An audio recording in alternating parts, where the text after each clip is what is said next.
Sir, अब तक हम देख रहे थे कि सैन्य जो हमले हुए, मिलिट्री एक्शन जो हुआ है, उसके जरिए जो है किस तरह से हमने पाकिस्तान को सबक सिखाया। जल संधि रोकने से, यानी कि समझौते को रद्द करने से पाकिस्तान को लग रहा था ऐसा कुछ होगा नहीं। कुछ वक्त के लिए तो उन्होंने कहा है कि देखिए, बिलावल भुट्टो का वो बयान भी आपको भी याद होगा कि किस तरह से जो है पानी नहीं बहेगा तो खून बहेगा, मतलब इस तरह की आप बातें कर रहे थे, खून बहाने की भी बात कर रहे थे। अब तो आप 4-4 पत्र लिख रहे हैं। जी हाँ, पाकिस्तान को अब समझ में आ गई है कि भारत जो है अब सिर्फ बात नहीं करेगा, पत्र नहीं लिखेगा और डोजियर भी नहीं भेजेगा। अब भारत जब भी कुछ करेगा तो कार्रवाई करेगा।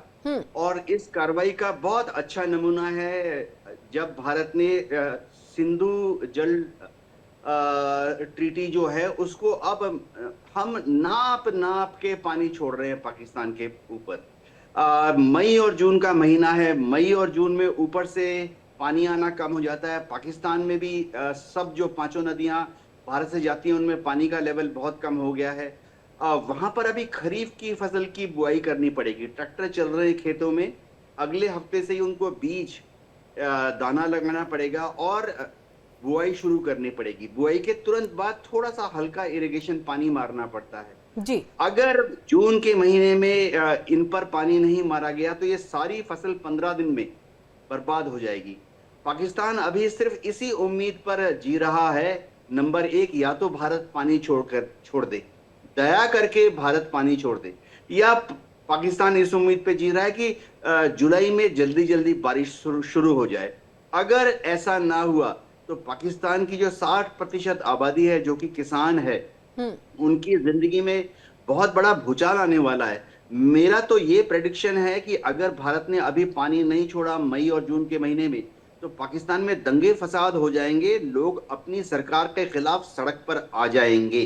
जी बिल्कुल यूके देवनाथ सर, देखिए सिंध उसका एक उदाहरण भी है कि कैसे वहां पर जो गृह मंत्री है उनके घर को आग लगा दिया गया और वहां से तो खबरें निकल करके सामने आ रही थी कि पूल में पानी है, नेता नहा रहे हैं और यहाँ पर आवाम को पीने तक का पानी नहीं है और मुहैया कराने की कवायद भी कोशिश जो है वो नहीं की जा रही। हमारे साथ यहाँ पर रिटायर्ड कर्नल शिवदान सर भी जुड़ चुके हैं। शिवदान सिंह जी, रक्षा विशेषज्ञ, आपका भी बहुत बहुत स्वागत है सर। शिवदान सर, आपका रुख करते हुए, क्योंकि देखिए हम लगातार बात कर रहे हैं कि किस तरह से जो है एक कूटनीतिक जीत अब धीरे धीरे करके जो है वो निकल करके सामने आ रही है। तमाम बातें कही गई थी कि कूटनीतिक तौर पर देखिए सरकार विफल है, लेकिन धीरे कूटनीतिक जब भी कोई स्ट्रैटेजी जो है अपनाई जाती है, हम सीधे तौर पर कर्नल शिवदान सर इसको माने कि उसका जो है तुरंत प्रभाव नहीं दिखता है, तुरंत असर नहीं दिखता है, आने वाले कुछ दिनों के बाद जो है उसका असर दिखता है। और वही तस्वीर जो है अब पाकिस्तान से निकल करके सामने आ रही है कि आप लगातार गिड़गिड़ा रहे हैं। देखिए, पाकिस्तान ने आतंकवाद का रास्ता 79 से चुना है। जी। अमेरिका ने जब अफगानिस्तान से रूसी सेनाओं को वापस भेजना था तो उस वक्त से अमेरिका के राष्ट्रपति ने पाकिस्तान के ऊपर प्रेशर डाला और अपने जो उनके यूथ थे पूरे, उनको आतंकवादी बनाया। तो उस आतंकवादी बनाने का असर उनको उसी वक्त पता नहीं लगा, क्योंकि उसका असर तब हुआ जब उनका प्रोडक्शन कम हो गया, कोई इन्वेस्टमेंट आना बंद हो गया पाकिस्तान में और पाकिस्तान की जो प्रोडक्शन बिल्कुल कम हो गई और वहां गरीबी, आज हालत यह है कि वहां पर आटे दाल के लिए भी झगड़े हो रहे हैं और उनकी लाइनें लगती हैं। तो ये क्या हुआ है कि आतंकवादी रास्ता अपनाने का असर जो फाइनेंस पे, जो उसकी आर्थिक व्यवस्था में पड़ा है, उसका असर उन्हें बाद में पता लगा है। इसी प्रकार से जो ये सिंधु नदी का समझौता जो भारत ने रद्द किया है, इसका असर भी, जैसा ग्रुप कैप्टन देवनाथ बोल रहे थे, उसका असर भी थोड़े दिन के बाद महसूस होगा। और वहां की जनता ऑलरेडी एजिटेटेड है वहां की सरकार के खिलाफ। वहां की जनता को महसूस हो गया है कि वहां की सेना के नियंत्रण के कारण जो आतंकवाद पनपा है पाकिस्तान में, उसका साइड इफेक्ट क्या होता है। आज पाकिस्तान किस पार्ट में, उसको प्राकृतिक रिसोर्स में, किस चीज में, उसके पास बढ़िया जमीन है, उसके पास आर्थिक सारे साधन हैं और जितने भी मिनरल्स हैं सब पाकिस्तान में काफी अवेलेबल हैं। तो क्या कारण है पाकिस्तान गरीब है? उसका केवल कारण ये है कि पाकिस्तान में आर्थिक स्थिति पर बिल्कुल ध्यान नहीं दिया गया, प्रोडक्शन बिल्कुल जीरो रहा और विदेशी ना निवेश आया, इसी वजह से कि वहां पर इतना ज्यादा क्राइम है और इतना ज्यादा टेंशन है आतंकवादियों के कारण। तो इसका जो साइड इफेक्ट है, वहां जनता झेल रही है, इसलिए जो वहां की जनता ऑलरेडी सड़कों पर आ चुकी है। और ये पानी की जो व्यवस्था जो भारत ने जो कैंसिल किया है, इसके जी। कारण, क्योंकि पाकिस्तान के अंदर मेन व्यवसाय अभी खाली खेती रह गया है, यदि वो भी प्रॉपर नहीं चला तो पाकिस्तान की जनता पूरी क्रांति पर खड़ी हो जाएगी सड़कों पर, और वहां की जो सरकार है और वहां के सेना को फोर्स होना पड़ेगा कि अपने एक्शन को बदले, और जो ये आतंकवाद को पनाप रही है, बढ़ावा दे रही है, उसको खत्म करे। और बिल्कुल। भारत यही चाहता है जी। कि पाकिस्तान आतंकवाद को समाप्त करे और एक अच्छे पड़ोसी की तरह रहे। बिल्कुल बिल्कुल शिवदान सर, देखिए यहाँ पर देवनाथ सर भी यही कह रहे हैं कि आने वाले दिनों में हो सकता है कि वहां पर दंगे फसाद देखने को मिले, और प्रधानमंत्री ने खुद गुजरात की धरती से ये कहा भी है कि अब आवाम जो है वो पाकिस्तान की जागे, वो अपने हुक्मरानों को सिखाए कि आपको किस तरह से जो है हमारी बेहतरी के लिए कार्य करना है, आवाज उनको उठाने की जरूरत है। हमारे साथ यहाँ पर बाकी और मेहमान भी हमसे जुड़ चुके हैं, उनसे हम आपका तारुफ करा देते हैं। हमारे साथ यहाँ पर रिटायर्ड मेजर जनरल अनुज माथुर जी जुड़ चुके हैं, डिफेंस एक्सपर्ट है, सर आपका भी बहुत बहुत स्वागत है। और वहीं हमारे साथ फॉरेन एक्सपर्ट संजीव श्रीवास्तव जी भी जुड़ चुके हैं, सर आपका भी बहुत बहुत स्वागत है। सबसे पहले अनुज सर, अब आपका रुख करते हुए, क्योंकि हमने ख्वाजा आसिफ जो हैं रक्षा मंत्री पाकिस्तान के, उनको हमने सुना था अभी कुछ दिन पहले, मीडिया के सामने आए थे, पत्रकारों से बातचीत वो कर रहे थे, तो वो कह रहे थे कि शिमला समझौता जो है वो एक डेड समझौता है, वो डेड हो चुका है। यानी अब कश्मीर पर या फिर अगर दोनों देशों के बीच में कोई दिक्कत, कोई परेशानी, कोई बातचीत होनी है जो द्विपक्षीय होनी चाहिए थी, आप उसको चाहते हैं कि बाकी अन्य देश भी जो है उसमें इंटरफेयर करें, आपने वो रास्ता खोलने की कोशिश की। तो आप सिंधु जल संधि समझौते को लेकर के किस तरह से गुहार लगा सकते हैं? आप रखे तो एक तरफा अपनी बातों को रखे ना, आप दोनों नाव पे सवारी कैसे कर सकते हैं? हाँ, बिल्कुल बिल्कुल किरण, जय हिंद। देखिए, सबसे पहले मैं आपको एक बात बताता हूँ। देखिए, ये जो पाकिस्तान के जो मंत्री लोग हैं, ये हताशा में, इनके जितने भी स्टेटमेंट्स हैं उसमें हताशा ज्यादा है और कोई उसका मकसद या मतलब बहुत कम है। सिंधु जल समझौता और शिमला समझौता दोनों बहुत ज्यादा हेविली पाकिस्तान के फेवर में लोडेड थे। तो अगर वो कहते हैं कि शिमला समझौता गया तो हमें उनको थैंक यू बोल देना चाहिए। सिर्फ एक समस्या है, वो अंतर्राष्ट्रीयकरण करेंगे, हम उसको होने नहीं देंगे, हमें कोई मतलब नहीं है। हम मानते ही नहीं है किसी भी थर्ड पार्टी का इसमें मीडिएशन हो सकता है। आप जो भी कितना भी कुछ कहते रहें, ना सीज फायर में कोई मीडिएशन हुआ है, ना किसी में कोई मीडिएशन हुआ है, और ना हमको किसी और चीज में मीडिएशन की आवश्यकता है, और ना हम इसको मंजूर करेंगे। ये बात बिल्कुल साफ है। और जितने भी शिमला समझौते के जो प्रावधान हैं उनको अगर हटा दिया जाएगा तो वो advantage India all the way. तो ये बात, पहली बात।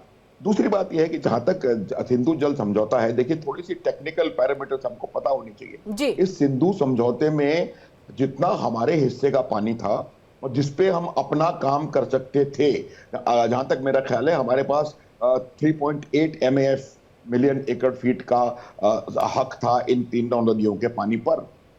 हमने 0.7 मिलियन एकड़ फीट सिर्फ उसमें से उसका पानी हमने लिया है। तो हम इस समझौते को किसी भी प्रकार से खत्म किए बगैर भी बहुत सारा एक्स्ट्रा पानी डाइवर्ट कर सकते हैं, क्योंकि कोई समझौते की वो नहीं होगी। दूसरी बात ये थी कि समझौते की वजह से यहाँ पे एक मल्टी लेयर्ड सिस्टम है कि आप पहले कमिश्नर बातचीत करेंगे, फिर कोई और मीडिएटर बात करेगा, फिर ये COA में जाएगा। उस चीज का फायदा पाकिस्तान ने सदैव उठाया है। जब हमने सलाल बांध बनाया तो उसको वहां पर मीडिएटर के पास ले गए। जब हमने बघलियार पे कुछ काम करने की शुरू किया तो वो हमें नहीं। उसमें क्या है कि इस प्रावधान का फायदा उठा करके उन्होंने भारत के तमाम प्रोजेक्ट्स को 20-20, 25-25, 30-30 साल डिले किया है। तो बहुत अच्छे, हमारे लिए तो कोई फर्क ही नहीं पड़ता उससे। हम अपने प्रोजेक्ट बनाते रहेंगे बिना किसी संधि को तोड़े हुए। हम इसको उनको घुटनों पर ला सकते हैं, ये बात बिल्कुल साफ है। और उसके अलावा हमारे आजकल इतनी टेक्नोलॉजी है, इतनी टेक्निक्स हमारे पास मौजूद है। हमारे पास क्या पूरी दुनिया में है, 1 या 2 या 3 वर्षों में हम बहुत पानी इसका डाइवर्ट कर सकते हैं। सिंधु जल समझौते को स्थगित करने का अर्थ ये नहीं है कि हम उनका पानी रोक रहे हैं। हम उस पानी को मैनेज करेंगे, हम उस पानी को कंट्रोल करेंगे। हम अपर राइपेरियन स्टेट हैं, पाकिस्तान का हर जगह यही मकसद रहा है। कंट्रोल करने का अर्थ ये है कि जब जब हमारी जरूरत हम अपने साथ रखेंगे, जब जब लगे कि पानी बहुत ज्यादा हो गया तो हम उसको छोड़ भी सकते हैं, जो अभी कुछ दिनों में हमने एक्ट देखा। एब्सोल्युटली राइट, आप बिल्कुल सही कह रही हैं किरण। यही करने का ये है हमारे पास और ये हम करेंगे, क्योंकि मैं ये बता रहा हूँ आपको कि जो जिस पानी पे हमारा हक था, हमने वो पानी का इस्तेमाल नहीं किया आज तक, तो हमें तो इसको इसमें सोचना चाहिए कि हमने क्यों नहीं किया। चलिए कोई नहीं कर पाए, अब ये पुरानी बातों को न ध्यान में देकर के आइंदा आने वाले समय में हमको इस पानी का प्रयोग करना पड़ेगा, इसको डाइवर्ट करना पड़ेगा, और किसी और आप कुछ ज्यादा करने की जरूरत नहीं। आप बांधों की डीसिल्टिंग कर दीजिए, रिवर्स की डीसिल्टिंग कर दीजिए, आपका स्टोरेज कैपेसिटी बढ़ जाएगी। तो मेरा ये मानना है कि ये बहुत जब तक ये पाकिस्तान अपने आतंकवाद की चीजों को नहीं छोड़ेगा, हमने बिल्कुल दो टूक कह दिया है, हर जगह कह दिया है कि हम इसको रिव्यू नहीं करेंगे जब तक कि आप हमारी शर्तों को नहीं मानेंगे। किरण, हमने शर्तें अपनी देर रख दी हैं, अगर वो चाहते हैं इसका उस पर कोई बातचीत हो तो वो करें, वरना उनकी इच्छा है। असर कहां पड़ेगा, ये बात मैंने पहले भी कही थी, उनकी आवाम जब ये बात समझ जाएगी, समझ रही है इस लड़ाई की हार को, वो समझ रही है कि उनकी सेना, वो ये जान रही है कि उनकी सेना किस प्रकार से पैसे को खा रही है, किस प्रकार से उनके संसाधनों को खा रही है। और सेना में भी वही कुछ परसेंटेज ऑफ पंजाबी सुन्नी मुसलमान जो लीडर मिलिट्री लीडर्स हैं, कैसे यहां से पैसा निकाल करके विदेशों में जाकर के अपने वो ये बात उनकी आवाम को समझ में आ रही है, और ये बात उनकी सेना की रैंक एंड फाइल्स को भी समझ में आ रही है। और अब आप देखेंगे कि दबाव उनके ऊपर अपने खुद के अंदर से आएगा। किरण, बिल्कुल बिल्कुल। अनु सर, आपने यहाँ पर डाइवर्जन की जो बात की कि किस तरह से हम पानी को डाइवर्ट कर सकते हैं, उसको लेकर के एक थोड़ा छोटा सा एक डाटा है मेरे पास में, मैं चाह रही थी कि अपने दर्शकों को बताऊं कि देखिए तकरीबन 200 किलोमीटर की जो नहर परियोजना है उसमें 12 जो बड़ी सुरंगें हैं वो बनाने की एक योजना है। इसके जरिए जो है पानी को इंदिरा गांधी नहर और राजस्थान की गंगा नहर से जो है वो जोड़ा जाएगा, और अन्य नहरों से जोड़ते हुए यमुना नदी में ये मिलाने की जो एक प्लानिंग है वो की जा रही है। तो ये सिंधु नदी, रावी, ब्यास नदियों को जोड़ते हुए सतलज के जरिए जो है पंजाब के हरी के बैराज तक भी ये पानी ले जाया जाएगा। तो ये समझिए कि अब हम जहां पर देश में पानी की किल्लत है, हम इस पानी के जरिए जो हम पाकिस्तान अपने दुश्मन को दे रहे थे, अपने पड़ोसी को कहीं ना कहीं दे रहे थे, अब हम उसको अपने ही देश में इस्तेमाल करेंगे। उसकी पूरी प्लानिंग, पूरी तैयारी चल रही है। और जो बात यहां पर अनुसर ने कही है कि डाइवर्ट कर रहे हैं और कहीं ना कहीं एक्ट हम अपने हिसाब से करेंगे, हम पानी का इस्तेमाल यहां करेंगे, ज्यादा हुआ तो पाकिस्तान में छोड़ेंगे।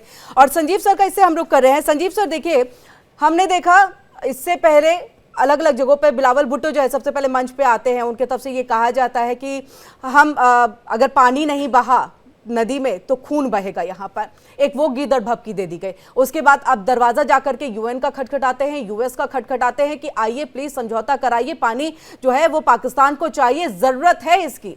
लेकिन अब समझ में आ गया है कि कोई देश जो है, जो भले ही आपके आईएमएफ के लिए जो है यानी कि फंडिंग के लिए आपके लिए कर सकता है, जो युद्ध को रुकवाने के लिए जो है कोशिश कर सकता है, क्योंकि अब तो देखिए नूर खान एयरबेस का सीधा कनेक्शन जो है अमेरिका से भी आ गया सामने, तो इसके पीछे की बातचीत है वो अलग हो जाती है, उस पर किसी और दिन बात करेंगे। तो ऐसे में सीधे तौर पर उन्हें यह पता है कि अब भारत पर प्रेशराइज वाली रणनीति, राजनीति नहीं चल सकेगी। अब हम गिड़गिड़ा करके, सहयोग मांग करके, रिक्वेस्ट करके ही ये पानी जो है वो पा पाएंगे। देखिए किरण जी, आपने बिल्कुल सही कहा। और पाकिस्तान को यदि ये पानी हासिल करना है, ये पानी अगर उन्हें पाना है, तो उसको भारत के द्वारा जो दी गई शर्त है उसको पूरा करना होगा। आतंकवाद के विरुद्ध एविडेंस बेस्ड एक्शंस लेकर के दिखाने होंगे। हमने जो एक सूची दी थी, उन आतंकियों को भारत के हवाले करना होगा, और पाकिस्तान ऑक्युपाइड कश्मीर में जो टेरर कैंप्स चल रहे हैं उनको परमानेंटली शट डाउन करना होगा। और जाहिर है कि ये जो कदम जब तक पाकिस्तान नहीं उठाएगा तब तक पानी पाकिस्तान को नहीं मिलेगा, ये बात बहुत स्पष्ट है। भारत ने ये जो संधि है इसको एब्रोगेट नहीं किया है, इसको एबेंस में रखा है, इसको सस्पेंडेड मोड में रखा है। और उसके पीछे तर्क बिल्कुल स्पष्ट है कि आतंकवाद और सहयोग साथ साथ नहीं चल सकते, आतंकवाद और व्यापार साथ साथ नहीं हो सकता। आतंकवाद और नदियों का जो पानी साझा करना और अन्य तरीके का जो भी कोऑपरेशन है वो संभव नहीं है। ये जो नया भारत है, ये बदला हुआ भारत है, ये प्राइम मिनिस्टर मोदी के नेतृत्व का संकल्पवान भारत है, जो कि आतंकवाद के प्रति जीरो टॉलरेंस के अप्रोच पर चलता है। और ये जो मैसेज है हमने न सिर्फ पाकिस्तान को दिया है बल्कि पूरे विश्व को भी ये मैसेज दिया है। जहां तक अंतर्राष्ट्रीय समुदाय की बात है, ये दुर्भाग्यपूर्ण है कि अंतर्राष्ट्रीय समुदाय में जिस तरीके की एकता, जिस तरीके का ज्वाइंट कोलैबोरेशन आतंकवाद के संदर्भ में होना चाहिए वैसा दिखाई नहीं देता। अमेरिका तो अपने देश के अंदर जब आतंकवादी घटना होती है तो उसमें तो वो जीरो टॉलरेंस पे चलता है। उस पे जो वांछित आतंकी होते हैं उनको ढूंढने के लिए, उनको नेस्तनाबूद करने के लिए, उन्हें हंट डाउन करने के लिए वो दुनिया के किसी भी कोने में पहुंच जाता है। लेकिन जो अन्य देश जब ऐसा ही अप्रोच अख्तियार करते हैं तो अमेरिका का जो रवैया है वो लचर दिखाई देता है, यूरोपीय देशों का भी ऐसे ही रवैया दिखाई देता है। तो अंतर्राष्ट्रीय समुदाय में बहुत कमियां हैं और जिसकी की वजह से ही आतंकवाद की चुनौती अभी भी बनी हुई है।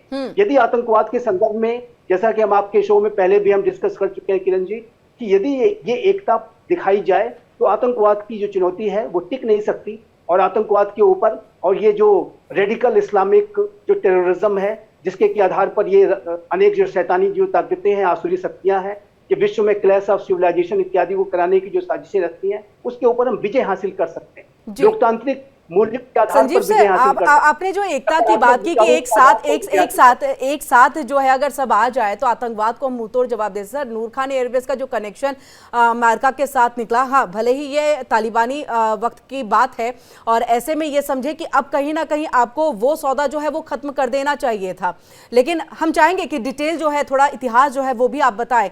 तो ऐसे में अमेरिका का तो बिल्कुल वहां पर बन ही रहा था कि नूर खान एयरबेस जब तबाह हुआ, वहां पर ब्रह्मोस मिसाइल पहुंचा भारत का, तो वो तो तिलमिलाना ही था अमेरिका को भी। पाकिस्तान तो है ही, लेकिन अमेरिका की भी पोल कहीं ना कहीं खुल गई है। तो एक साथ आने का तो बहुत मुश्किल से सवाल उठता है। देखिए, यूनाइटेड स्टेट्स ऑफ अमेरिका का चाहे आज का ट्रंप एडमिनिस्ट्रेशन हो या पहले के जो भी एडमिनिस्ट्रेशन रहे हों, उन्होंने पाकिस्तान की जो टेरिटरी का एक्सप्लॉयटेशन अपने स्ट्रेटेजिक इंटरेस्ट के लिए किया है और लगातार पाकिस्तान की पूरी टेरिटरी को उन्होंने अपने हितों के लिए इस्तेमाल किया है।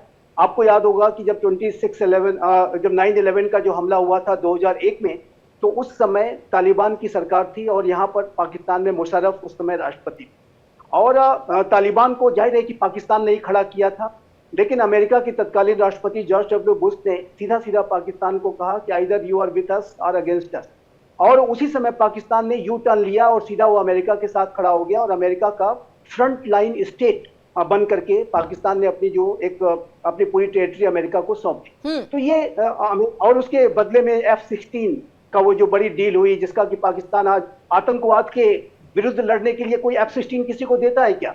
लेकिन ये अमेरिका का जो दोहरा चरित्र है कि F-16 दिया इस वजह से कि पाकिस्तान आतंकवाद के विरुद्ध इसका इस्तेमाल करेगा, जबकि वो सारा इस्तेमाल भारत के खिलाफ करता है। तो ये अमेरिका के जो डबल स्टैंडर्ड्स हैं वो पहले भी एक्सपोज होते रहे हैं। अमेरिका की अनेक जो नीतियां हैं वैश्विक राजनीति में, उसमें डबल स्टैंडर्ड साफ साफ दिखाई देते हैं, चाहे वो पाकिस्तान का संदर्भ हो, चाहे वो इराक हो, चाहे वो अन्य अफगानिस्तान के इश्यूज को भी आप देख लीजिए। तो अमेरिका अपने हितों के अनुसार राष्ट्रों का इस्तेमाल करता है, इसमें कोई दो राय नहीं है।